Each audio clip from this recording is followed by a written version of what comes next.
Thanks for joining us for another episode of Boom and Bust. I'm your host, Tony Clement, here at the News Forum where all voices matter. Today, we delve into the world of ESG, or environmental, social, and governance, as a concept and as an issue. ESG has certainly emerged to be a central occupation for governments, advocacy groups, and not the least, corporations.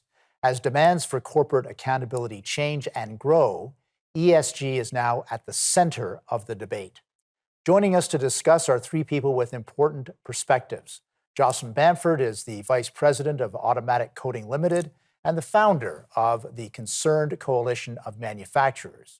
She also hosts her own very successful News Forum show, Canadian Innovators. Bryan Gould is also joining us. He's the President of Aspenleaf Energy Limited. And last but not the least is Rick Perkins, who is a Member of Parliament for South Shore St. Margaret's in Nova Scotia and the Shadow Minister for Innovation, Science and Industry. Welcome to all of you. Thanks for having us. Thank you. First, Jocelyn, I'm gonna ask you right off the bat, can you give our viewers a working definition of ESG? So ESG, we're seeing right now coming pushed down to us as a small business from large corporations and from the government. So it stands for environmental, social, and governance. And in there is just a full basket of things that they want us to do as either a supplier or as a business. And a lot of it hasn't a lot to do with providing the best products at the best price.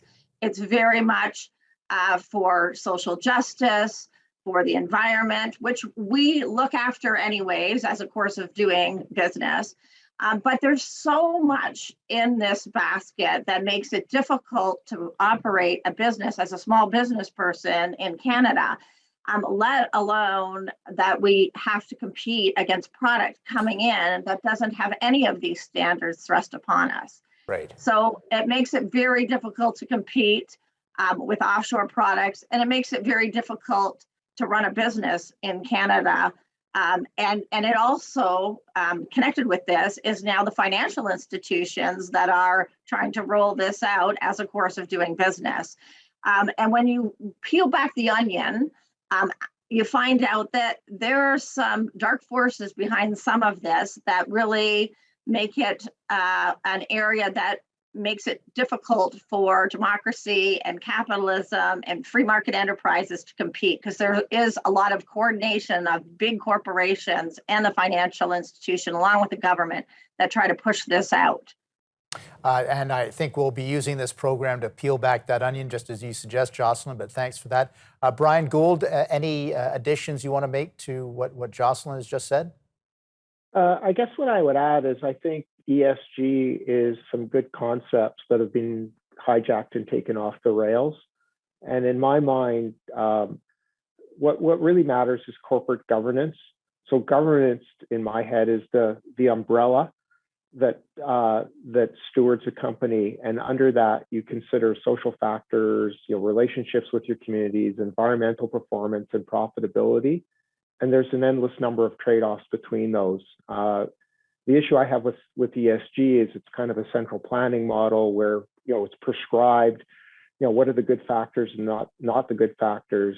And I'm a strong believer in free market economy and board of directors governing companies and seeking their own unique balances. Rick, we've got a minute before the break. Has ESG sort of crossed your threshold yet as a member of Parliament? Have you encountered this?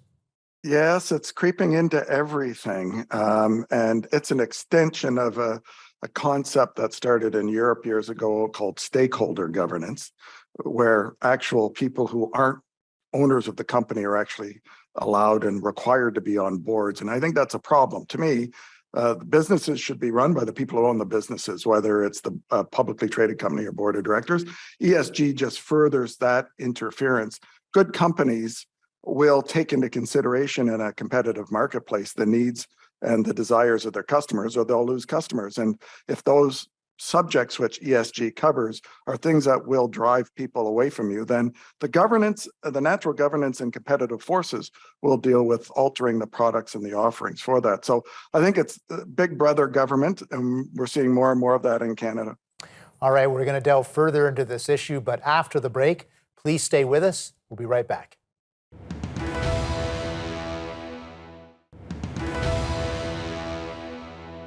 We're talking about all things ESG, environmental, social, and governance issues with Jocelyn Bamford, who is a business leader as well as a fellow host here at the News Forum. We have Bryan Gould, another business leader, and Member of Parliament Rick Perkins. All three are joining us today. So my next question, and sort of jump in if you know the answer to this, who came up with this definition of ESG? Is the United Nations involved? Is there a governing body? I mean, where did this come from? Jocelyn, do you know? I'll jump in. So, I hadn't heard of ESG, running a business, and I sat on a hospital board, and my first exposure was the hospital foundation saying, we have to adhere to these ESG and the United Nations Sustainable Development Goals. And at first blush, so, I never having heard of either one, get on the internet and start researching. And then I find out that the United Nations have issued these 16 Sustainable Development Goals. And what they did is they set their sales force, I'm going to call them their sales force, out, because there's one in every major city. And they went out and visited with corporations, telling them that they needed to do their corporate giving in accordance with these United Nations sustainability goals. And so I was like, well, what are these sustainable development goals? And you look at them, and a lot of them seem at first blush, who's going to argue with ending child labor? But hidden in amongst these 16 is one of the things that, getting out of fossil fuels. And I was like, hey, wait a minute. Canada is the biggest exporter of fossil fuels. What's that going to do to the Canadian economy? So, I'm raising my hand saying, how does this help the average Canadian? When you look at our GDP, it's resource sector and manufacturing are our second and third, and manufacturers need affordable energy. So if we're getting out of the fossil fuel industry, how is that going to help us run our operations? And when you look at Canada's contribution to greenhouse gases, we're less than 1.4%. So I was like, hold on a minute. Let's look at what this means to the Canadian consumer and the Canadian business person, of which, if you look at Canadian business, 92% of us work at companies 100 people and less. So that's where the dots were connected for me. Right. If I can add on to that, Tony, future Liberal leader Mark Carney played a critical role in this in terms of his role at the UN in pushing this woke sort of liberal agenda forward. Typical sort of will tell everybody what they need to do because companies and individuals and markets aren't capable of making their own decisions about what they want. We've seen a natural evolution of Canadians wanting to buy electronic vehicles, but we don't need, boards of directors telling us or being told by government that they have to do this in a certain way. So we're seeing that. A colleague of mine is introducing in the House of Commons the Get Out of My Business Private Members Bill, which basically would take it one step back to try and peel it back and say that if companies want to express themselves on social media on these things that aren't directly related to their business because somehow they feel the need to speak up on, the convoy in Ottawa or any of these issues, that they would actually need to have board of directors and shareholder approval first if it's not directly related to the business. We're going to try and make steps to push some of this stuff out so that the markets can do what the markets do best. Interesting. Who's the sponsor of that bill? Tom Comich. Oh, Tom Comich. Okay, great. Bryan, judging from the fact that you're an energy company, anything you want to add about what Jocelyn said on the fossil fuel front? Yeah, I'd like to add a couple of things. First off, I'd say the people that are proponents of ESG have never run a company because that's not how companies are run. So my people don't come in and do E on Monday and S on Tuesday and G on Thursday kind of thing. These things are integrated. And I would say the proponents show, in my view, just a complete lack of understanding of governance of a company and how it really works. Secondly, I think you're subject to things being hijacked, with, CEO's favorite pet project. So, if I care about, just make something up, but homeless dogs, well, now my company should sponsor homeless dogs, and that has nothing to do with energy. Just on the energy file, I think we have a profound failure here where we see chronic underinvestment in energy supply. And this is going to hurt people. And if you want to think about E&S, it's the economy that pays for this. So fundamentally, I would tell you that if you want, whether you call it ESG or sustainability. I'm going to just interrupt you there, Brian. I apologize. We do have to go to commercial.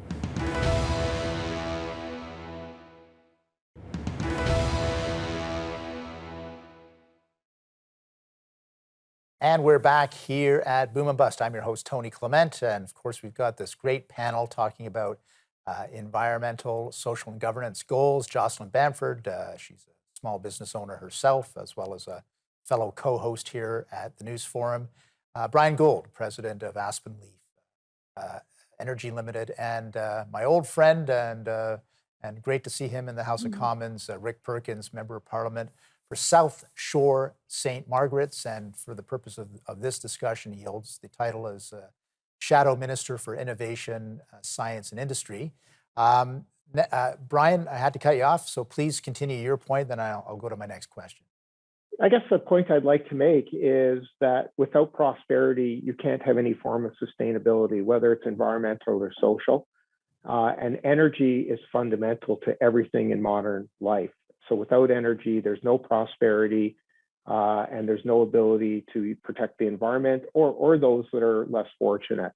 And it seems to me that we're biting off our nose to spite our face here. And without our energy industry supplying secure, affordable energy to Canadians and actually exporting it to the world, we are condemning ourselves to an energy crisis that I think will go on for many, many years. And that will hurt people around the world, Canadians and foreign alike. Rick, I'd like to go to you next, because obviously what Jocelyn and Brian are talking about, particularly in the energy sector, but throughout, intersects with government goals or for higher growth and for better prosperity for the country. And this seems to be, in a sense, countering to that with this ideological agenda. So I'd love to get your sense on that, as well as what is the appropriate role of government when it comes to this ESG push? Well, let's start with the issue that there have been more and more barriers in the last 7 years been put in front of businesses. It started with the what's more commonly known as the No Pipelines Bill, but I really call it the No Capital Bill, which has driven capital out of Canada on any development of any project. It takes now 15 years to get a permit for a new mine in Canada, which means nobody's going to invest capital for that in that time frame. So those are the things that we have to start reversing if we want to get a prosperous country. And we need to start owning the things that we do. And if I could just tag on to Brian, I'm from Nova Scotia, Brian. I'd just be happy with Canadian energy self-sufficiency so that I don't have to burn dirty Saudi Arabian oil to heat my home in Nova Scotia. Like I love and want to export all the great energy we have, because it is the solution for dealing with the fossil fuel issues of coal in India and China, is to get our LNG to markets around the world. But I sure would like to get Canadian energy to Atlantic Canada. Well said. So, Jocelyn, I'm going to come back to you. We talked a little bit about energy already, but what are the implications of ESG for manufacturing? So huge implications, all the way from large corporations pushing down reporting. So we have a large customer that we do business with, and they sent out a survey telling us that we had to say how many LGBTQ, what the color of the skin for all of our employees were. And I found that really offensive. I mean, we're located in Scarborough. We're one of the most diverse communities in Canada. And 90% of our employees are from a diverse background, but having to go to your employees and say, oh, are you in the LGBT community? That's offside. And so we see that. We also see new changes that are proposed for the financial reporting in the accounting field. So pushed out of the United Nations are these new IFRS, which is International Financial Reporting Standards. And that is a big change that we haven't seen in over 100 years. So you would have to not only report on the environmental footprint of your product, but all your inputs and where it's going to be used. And that's pretty insane to think about a small company having to fill out all these reports. So, it's death by 1,000 cuts. And it's coming at us from all directions. And if large corporations want to be social justice warriors, that's their decision. But don't force their suppliers to their political view and lens. Let us just provide good product at a good price with good quality. We've got about 20 seconds before the break, but Jocelyn, so it's definitely a red tape issue. Is that right? It's 100% a red tape issue, and we just don't have the resources to do all these reporting. And actually, it's not going to result in any sustainable change to our business practice.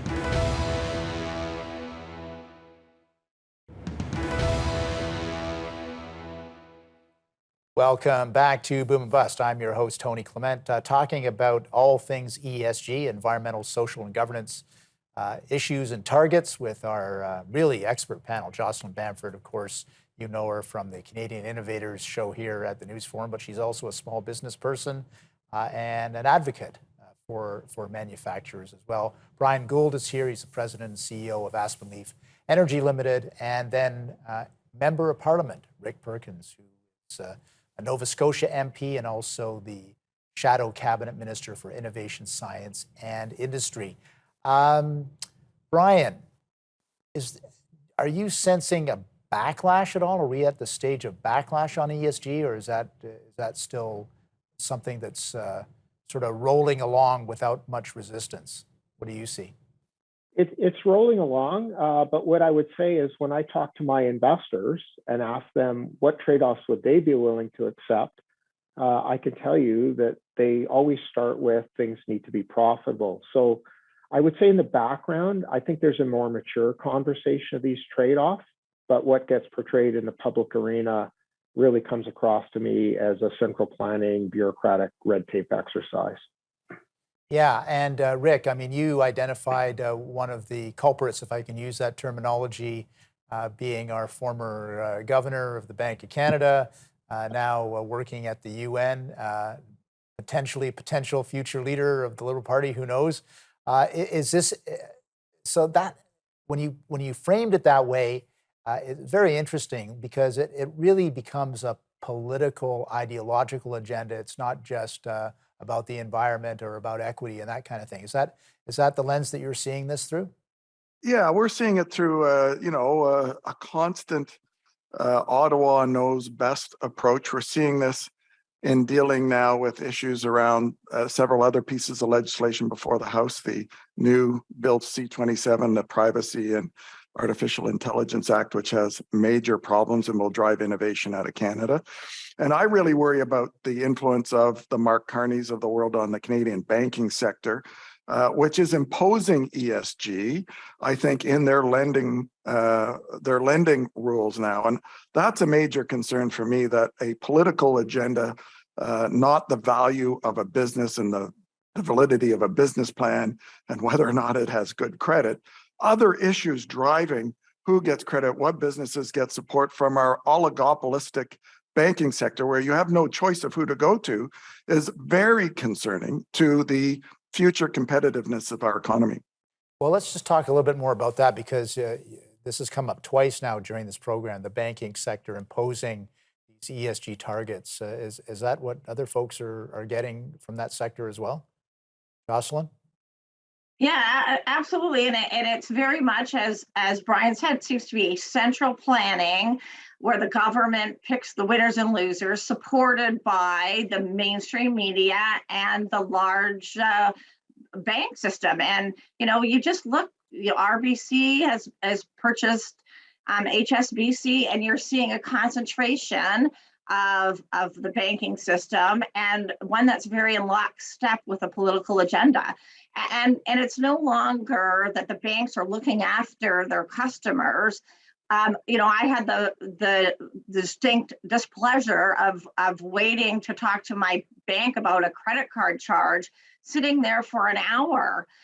But when you're sitting there for an hour, they're giving you pre-recorded tapes on how they're saving the world. How about they start saving their customers first and not leave me waiting an hour to talk to an agent? How about they, instead of investing their money in environmental causes or whatever the cause du jour is, how about first they look after their customers, Right. and then look after other issues if they can deal with their customers in an efficient way? But the customer is lost now. It's all about their status with politicians in the marketplace and the United Nations, and not about looking after the customers. We need to get back to the customers, and we need to remind them of that. And as a shareholder of myself with some bank stock, as a lot of Canadians are through their pension plans, I think it's important that they're not focused on delivering shareholder value. Indeed. We're at the end of part one of our ESG conversation. We are going to have a part two. I want to thank our guests for being part of the program today, and we'll see you next show. Thank you. Great discussion today on environmental and social governance by just a stellar panel. They knew their stuff and raised some important issues. This issue is not going to go away, and thank you for taking the time to research it with me today.